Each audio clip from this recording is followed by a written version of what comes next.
ഒരു കാര്യം എപ്പോഴും ഓർമ്മയിരിക്കേണ്ടതാണ്. ഒരിക്കലും സൂര്യനും ഭാഗ്യവും എന്നേക്കുമായി അസ്തമിക്കുകയില്ല. അസ്തമിച്ചുവെങ്കിൽ അതിനുദയവും ഉണ്ടായിരിക്കും. അതുപോലെ നമ്മുടെ എല്ലാവരുടെയും ജീവിതത്തിൽ എന്നേക്കുമായി ദുരിതമോ എന്നേക്കുമായി സന്തോഷമോ ഒരിക്കലും ഉണ്ടാവുകയില്ല. സന്തോഷവും ദുരിതവും മാറി മാറി വരുന്ന രാവും പകലും പോലെയാണ്.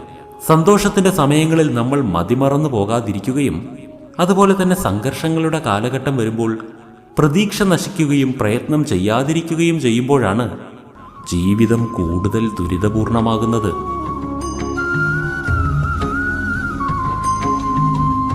അതിനാൽ എന്തെങ്കിലും തരത്തിൽ സംഘർഷം അനുഭവിക്കുന്നുണ്ടെങ്കിൽ, സംഘർഷത്തിൻ്റെ പാരമ്യത്തിൽ നിങ്ങൾ എത്തിയിട്ടുണ്ടെങ്കിൽ, വരാനിരിക്കുന്ന സുപ്രഭാതത്തെക്കുറിച്ച് ചിന്തിച്ച് പ്രതീക്ഷയുള്ളവരായി മാറും.